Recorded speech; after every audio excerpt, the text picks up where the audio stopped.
하나님 말씀은 사무엘하 20장 16절에서 22절까지 말씀입니다.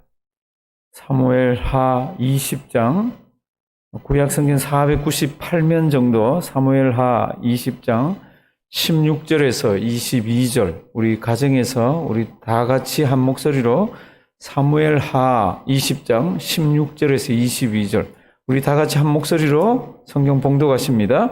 그 성에서 지혜로운 여인 하나가 외쳐 가로되 들을지어다 들을지어다 청컨대 너희는 요압에게 이르기를 이리로 가까이 오라 내가 네게 말하려 하노라 한다 하라.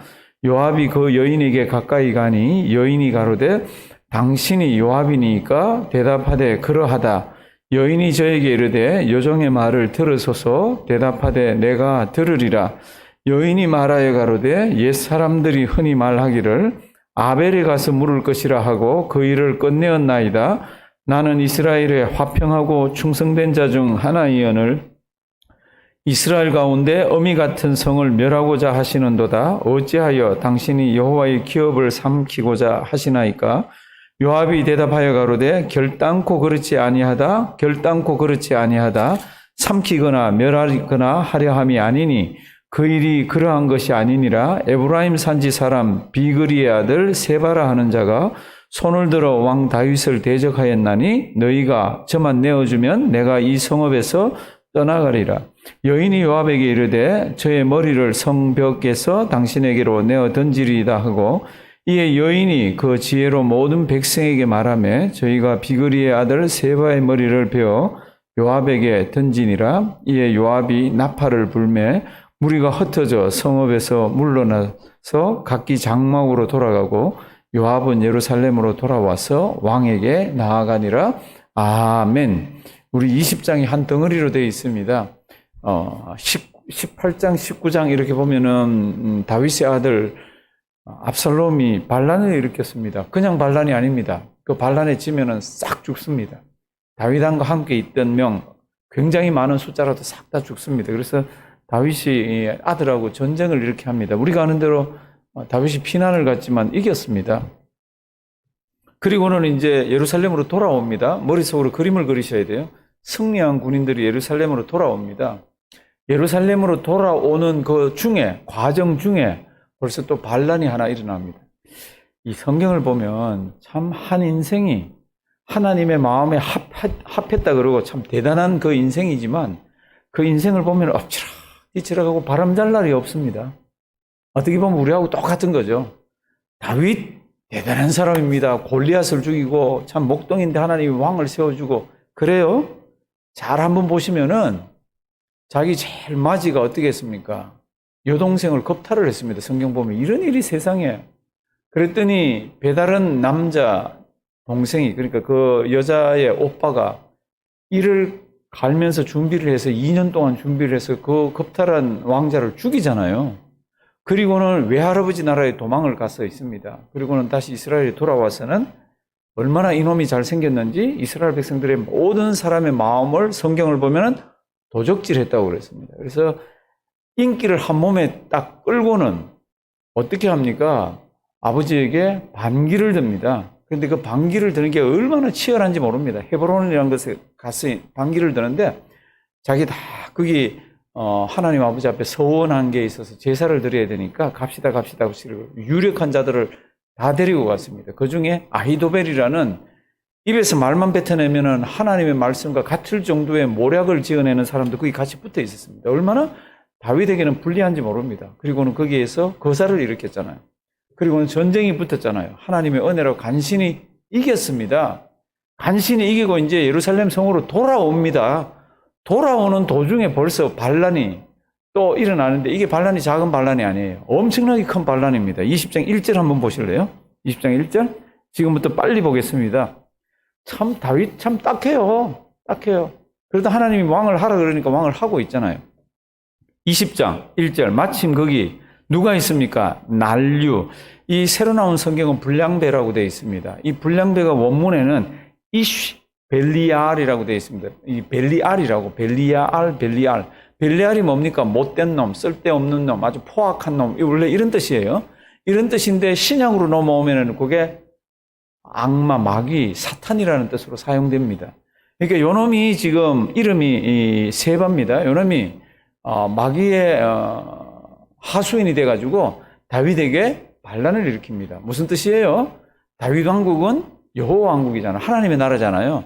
그리고 메시아 왕국을 내다보잖아요. 근데 다윗이 지금 예루살렘으로 돌아오기 전에 벌써 반란이 일어나는데 이 반란이 굉장히 큽니다. 그런데 이 사람이 하는 말이 먹혀 들어갑니다. 뭐라고 얘기합니까? 20장 1절 마침 거기 난류 하나가 있으니 베냐민 사람 비그리의 아들 누구요? 세바라 하는 자라. 제가 나팔을 불며, 이 나팔은 음정이 있는 나팔이 아닙니다. 그냥 음정이 없이 그냥 뿌뿌 뭐 이 정도 되는 겁니다. 그러니까 이거는 하나님께 찬양을 드리기 위한 악기가 아니라 전쟁에 나가자든지 아니면 뭐 다른 특별한 뭐 이렇게 경고를 하기 위해서 나팔을 날릴 때, 그 군인을 모집할 때 이런 것들입니다. 그러니까 이런 나팔을 불면서 뭐라 그럽니까? 다윗과 함께할 분위가 우리에게는 없다. 이새의 아들과 함께할 업이 없도다. 이스라엘아 각각 장막으로 돌아가라. 다윗을 쭉 따라가는 여러 지파에서 이 나팔 소리와 이 사람이 하는 말을 이렇게 듣고는 어떻게 합니까? 이 사람들이 다 자기 지파로 돌아갑니다. 이 다윗에게는 누구만 남습니까? 다윗은 유다 지파잖아요. 유다 지파만 남습니다. 나머지 11지파요? 전부 이 사람이 얘기하는 대로 이 사람 따르는 거 있잖아요. 희한한 일이 일어났습니다. 희한한 일이. 지금 압살롬을 이기고 올라오면은 다른 지파들이 참 붙어가지고 다윗을 옹해해서 가서 지금 이제 평화로운 나라 하나로 세워야 되는데 베냐민 지파 사람이 일어나가지고 이렇게 나팔을 부니까요. 사람들 마음이 다 각기 흩어져서 다 자기 지파 있는 대로 다 지금 다 가버립니다. 2절. 이에 온 이스라엘 사람들이 다윗 쫓기를 어떻게 해요? 그치고 올라가 비그리의 아들 세바를 쫓으나 누구만? 유다 사람들만 왕을 딱 하고는 3절 보면 예루살렘을 쑥 들어갑니다. 얼마나 딱해요. 지금 이제 나라가 하나 돼가지고 찢어진 마음들이 위로를 받고 이러면서 나라가 되는데 다시 나라가 이렇게 갈려버렸습니다. 4절, 3절 다윗이 예루살렘에 들어가서는 그 10명 후궁을 남겨놓고 갔잖아요. 그렇죠? 그 10명이 압살롬하고 무슨 관계들을 다 맺었잖아요. 이 후궁들을 죽일 수는 없고 그래서 이 후궁들을 뒤로 물려놓고 죽을 때까지 다윗이 만나지 않고 밥만 줬습니다. 그리고 우리말 성경에 보면 생과부로 지나게 이렇게 만들었습니다. 그리고 이제 4절. 이거 이제 평정을 해야 되잖아요. 평정을 해야 되는데 이 다윗 왕의 심정이 이렇습니다. 압살롬하고 전쟁할 때 뭐라 그랬습니까? 압살롬 죽이지 말라고 선대하라고 그랬잖아요. 누가 죽였죠? 다윗 왕의 군 총사령관 요압이 죽였습니다. 근데 그 요압에게 지금 또 지금 난을 평정하라 그러려니까 부담이 너무 많이 되는 거 있잖아요. 그래서 이제 4절 보면은요, 한 사람 이름이 나옵니다. 왕이 누구에게요? 아마샤에게. 이 아마샤가 누굽니까? 아마샤는 압살롬의 군 총사령관이에요. 압살롬의 군대 장관입니다. 압살롬의 군대 장관에게 이제는 다윗이 나라가 평정됐으니까 이제 다 하나가 돼야 되잖아요. 그러니까 그에게 뭐라 그럽니까? 내가 총사령관이 돼서 이스라엘 군대를 다스리고 내가 가서 이 난을 평정하라고 그럽니다. 참 다윗도 고민이 많았겠죠. 이 요압 장군의 이 위세가 너무너무 커져가니까 이거를 막기 위해 가지고 압살롬의 총사령관을 지금 이스라엘의 총사령관으로 임명을 하고 뭐라 그럽니까? 네가 가서 군인들을 모아가지고 이렇게 이제 전쟁을 하라 그럽니다. 그래서 이 사람이 유다 지파예요. 유다 지파에 가서 모병을 하러 나갔습니다. 뭐라고 얘기합니까? 3일 만에 군대를 모아가지고 와라. 우리 너무 급하다. 그리고는 이제 성경 말씀을 보면요. 이 사람이 하러 갔는데 이게 생각같이 이 군대가 잘 안 모이는 거예요. 왜 그렇죠? 이 사람 원래 압살롬의 앞잡이였잖아요. 그러니까 유다 사람들이 따라오질 않습니다. 그러니까 다윗이 너무 급하니까 다른 사람을 군대 장관같이 해서 나가서 전쟁을 하라 그럽니다. 그러는 가운데 무슨 일이 있습니까? 이 압살롬의 군대 장관이었던 사람이 군인들을 모아서 이제 좀 오다가 다윗이 전쟁하러 나가라 그랬는 사람하고 이렇게 만납니다. 그 만나는 장면이 8절부터 있습니다. 8절. 기본 큰 바위 곁에 이름에 아마사가 맞으러 오니 때에 요압이 군복을 입고, 이제 아마사는 아까 그 사람입니다. 압살롬의 군대 장관이었던 사람. 그리고는 요압이 지금 전쟁하러 나가는 명령을 안 받고 자기 동생이 장관이 돼서 나가는데 같이 따라 나가다가 지금 이 사람을 봤습니다. 요압이요, 성격이 굉장히 난폭합니다. 그다음 무슨 성경이 있습니까? 이 두 사람이 서로 친척입니다. 이복 사촌지간이에요. 뭐 서로 평안하뇨 이러면서 아마샤가 수염이 있었던 것 같아요. 이제 8절 9절 이제 집에서 이렇게 한번 읽어 보십시오. 8절 9절 10절. 이 요압이요. 다윗이 군대 장관으로 임명한 이 사람의 배를 성경을 보면 그냥 그대로 배를 이렇게 칼을 가지고 이렇게 해가지고 창자가 다 흩어나오고 성경을 보면은 2번 치지 않아도 되게끔 이 사람이 죽었다고 이렇게 얘기합니다. 그리고는 이 사람은 죽어가지고 다 바닥에 버리고 돌무더기로 만들어 버리고 이 사람들이 이제 아까 반란을 일으킨 사람들을 치러 갔습니다. 근데 반란을 일으킨 사람들이요 막 이렇게 이제 다른 곳으로 다니면서 사람들을 막 모집해 보니까 사람들이 자기를 별로 따르질 않아요. 그런데 다윗의 군대가 막 이렇게 오니까 이 사람들이 저 북쪽으로 올라가서 한 성에 쑥 들어갔습니다. 한 성에. 이제 성에 너무 깊이 숨으면은 이 전쟁하기가 어렵잖아요. 근데 이제 그 이야기가 오늘 성경에 14절부터 있습니다. 얼른 한번 보시겠습니다. 오늘 이름도 없고 성도 없고 누군지도 모르는 여자가 하나 등장합니다. 그런데 그 여자를 성경에는 뭐라고 그랬습니까? 지혜로운 여자라고 그랬습니다. 얼른 한번 보십니다.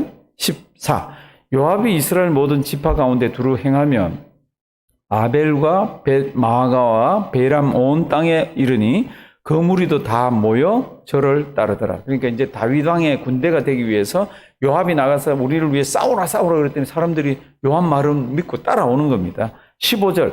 그래서 이제 그 반란군이 이제 들어가 있는 성 있는 데 가니까 성문이 닫혀 있고 이 성을 칠 수가 없습니다. 그래서 어떻게 합니까? 성 가에다가 토성을 쌓아 올립니다. 토성을 쌓아 올리면 성보다 더 높게 하잖아요. 그럼 거기에서 막 불도 보내고 막 화살도 보내고 이렇게 해서 성을 막 완전히 망가뜨립니다. 그러니까 성 안에 있는 사람들이 다 죽게 됐어요. 그 반란군이 들어와 있는 것 때문에. 근데 한 여자가 희한합니다. 한 여자가요. 16절 한번 보실래요? 그 성에서 누구요? 지혜로운 여인 하나가, 이 여자가 누굽니까? 아무도 모릅니다. 이름도 모르고 성도 모르고 누구 와이프인지도 모르고 아들이 누군지도 모르고 아무도 모릅니다. 그런데 지혜로운 여인 하나가 외쳐서 들을 찌어다 그러면 성 밖을 향해서 막 고함을 지릅니다. 여자가 남자보다 더 앙칼지고 날카로운 거 알죠? 소리가 멀리까지 나갑니다. 들을 찌어다. 그랬더니 요압의 군인들 가만히 보니까 누구를 찾는 거예요. 요압 좀 보내달라고 하고 싶은 이야기가 있다고. 그게 이제 이렇게 17절. 요압이 거인에게, 이제 요압 만나고 싶다가 16절이잖아요. 17절. 요압이 여인에게 가까이 가니 여인이 가로되 당신이 요압이니까 내 말 들어서서 18절. 여인이 말하여 가로되 옛사람이 흔히 말하기를 아벨에 가서 물어봐라. 그게 지혜로운 사람들이 있고 사람들이 아주 평안하고 그러니까 그렇게 했다. 그런데 당신들이 지금 그 성을 멸망을 시키려고 그러고 거기에 있는 사람들을 다 죽이려고 그런다. 그러니까 내 말 좀 들어보라고. 그랬더니 이제 이 요압이 뭐라고 그러냐 그러면 우리가 이 성을 멸망시키려고 그러는 게 아니라 우리 말도 좀 들어보라고 요압이 그렇게 얘기를 합니다. 그러면서 이 성에 다윗을 대적하는 자가 들어가 있는데 그 자만 없어지면 괜찮다고. 그랬더니 여자가 이렇게 얘기합니다. 그러면 알았다고. 우리가 그 자의 머리를 성 밖으로 던져줄 테니까 됐냐고. 됐다고. 이렇게 해서 요압하고 이 여자하고의 이렇게 약속을 이렇게 합니다. 그게 성경에 기록되어 있어요. 희한합니다. 이 여자는 가만히 보니까 아주 배포도 크고요. 이 여자는 가만히 보니까 굉장히 지혜롭습니다. 그리고는 이제 한번 보십니다. 20절. 당신들이 이 성을 다 멸망을 시키려고 그런다. 20절. 요압이 대답하여 가로되 결단코 그렇지 아니하다. 결단코 그렇지 아니하다. 여기에 있는 사람 하나만 내어주면 된다. 21절. 그 일이 그래야 한 것이 아니라 한 사람 내주면 된다 그랬죠. 그렇죠? 그랬더니 21절 뒷부분. 여인이 요압에게 이르되 저의 머리를 성벽에서 당신에게 내어 던지리이다 하고 22절 다 같이 봉독하십니다. 이에 여인이 그 지혜로 모든 백성에게 말하며 저희가 비그리의 아들 세바의 머리를 베어 요압에게 던지리라. 이에 요압이 나팔을 불매 무리가 흩어져 성읍에서 물러나서 각기 장막으로 돌아가고 요압은 예루살렘으로 돌아와서 왕에게 나아가니라. 여자가 성에 들어가서 성에 있는 사람들하고 무슨 이야기를 한지 모르겠어요. 이런 얘기 했겠죠. 지금 우리 성에 자기들끼리 비밀리에 우리 성에 다윗 왕을 대적하는 무리들이 들어와서 지금 이제 싸움을 하려고 하고 있다. 다른 거는 몰라도 그 우두머리의 머리만, 그를 죽여서 우두머리의 머리만 성 밖으로 보내면 우리 성은, 그리고 우리의 자녀들은, 우리의 재물은 다 안전하다. 어떡할래?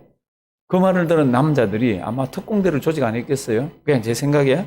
그리고는 지금 이 사람 죽여가지고 머리를 밖으로 던집니다. 이 사람 죽이기가 쉬워요? 어렵죠. 왜냐하면 이 사람들도 반란군인데.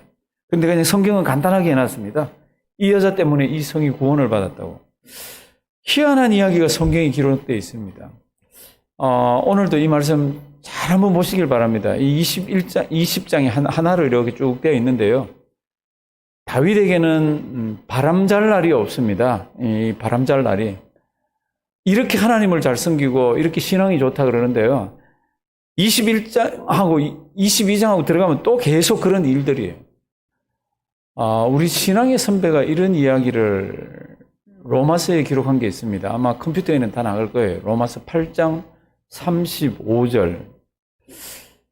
누가 우리를 그리스도의 사랑에서 끊으리요? 이렇게 되어 있습니다. 환난이나 곤고나 핍박이나 기근이나 적신이나 위험이나 칼. 그러니까 기뻐했다, 감사했다, 은혜 받았다 이런 거 말고 참 마음이 참 하나님의 사랑에서 막 끊어질지도 모를 그런 상황들을 이야기한 게 로마서 8장 35절입니다. 제가 한번 읽어드리겠습니다. 다 외우는 것들입니다. 누가 우리를 그리스도의 사랑에서 끊으리요? 환난이나 곤고나 핍박이나 기근이나 적신이나 위험이나 칼이랴. 이걸 뒤집어서 보면은 누가 우리를 그리스도의 사랑에서 끊으리요? 이렇게 우리가 생각할 때는 무지막지하게 우리 마음을 빼앗아가는 이런 것들이 있다 하더라도 그리스도의 사랑에서는 끊어지지 않는다는 거죠. 왜요? 그리스도의 사랑이 더 크기 때문에. 다윗에게 이렇게 보면요. 여기에 버금가는 것들이 막 있습니다. 하나님의 사랑에서 저 정도 되면 끊어지겠다. 저 정도 되면 하나님을 배신할지 모르겠다. 저 정도 되면 에이씨 그러면서 신앙생활 안 할지도 모르겠다 그러는데 그렇지가 않아요. 하나님의 사랑에서 끊어지지가 않더라고. 하나님과 딱 붙들고 있더라고. 그런 일이 있으면 있을수록 하나님과 더 가까이 있는 게 다윗이에요. 로마서 8장 35절은 보면은 그런 일이 있으면 있을수록 그리스도의 사랑이 더 큰 것을 가르쳐 줍니다. 누가 우리를 그리스도의 사랑에서 끊으리요? 이런 것 있어도 끊지 못한다? 이런 것 있어도 그리스도의 사랑이 더 크다? 이런 것을 가르쳐 줍니다. 지금 우리 신앙생활하는 하루 종일 뉴스들이 많이 왔다 갔다 할 거예요. 그 뉴스들이 많이 왔다 갔다 하는 거에 보면은, 이런 일이, 저런 일이. 그러다가 얼른 우리를 보면 우리 생업은 어떻게 되고, 이러다가 우리 건강은 어떻게 되고, 우리는 이렇게 옵니다. 그래서 다시 한번 잘 보면, 누가 우리를 그리스도의 사랑에서 뭐라고요? 끊으리요. 아무것도 끊을 수가 없습니다. 심지어는 죽음조차도 우리를 끊을 수가 없습니다. 그 동안에는 우리는 어떻게 살아야 됩니까? 신앙생활하면 살아야 되잖아요. 그렇죠? 오늘 보니까 아주 지혜로운 여자가 하나 나오더라고. 보통 여자들이 막 속상하면은 막 그러는 게 많은데 이 여자는 딱 결심을 하고 이 장군을 만나더라고. 그리고는 우리가 어떻게 하면 성을 안전하게 할 수 있습니까? 그 사람 죽이면 된다. 들어가서 어떻게 했는지 모르겠어요. 어느 날 보니까 대가리가 하나 죄송합니다. 이렇게 성 밖으로 툭 떨어지는데 보니까 이 적군 장수의 머리라. 성경은 지혜로운 여자라고 이렇게 표현하고 있습니다. 우리 이 말씀 잘 기억하시고요. 오늘 하루 우리 성경 말씀 또 우리 하루 생활하는데 지혜롭게 하루 승리하는 우리가 되기를 주님의 이름으로 부탁드립니다. 살아계신 하나님, 참 긴 내용을 살펴보았습니다. 하나님의 사랑을 받는 자라 하더라도 참 바람잘 날이 없고 어려움이 많은 것을 봅니다. 어쩌면 우리하고 똑같을지도 모릅니다. 그런데 성경은 이렇게 얘기합니다. 그런 일이 있더라도 누가 우리를 그리스도의 사랑에서 끊으리요? 그리스도의 사랑이 더 크고 그리스도의 사랑이 우리를 붙들고 있다고 가르쳐주고 있습니다. 오늘도 지혜롭게 승리하는 하루 되게 해 주시옵소서. 예수님의 이름으로 기도드리옵나이다. 아멘.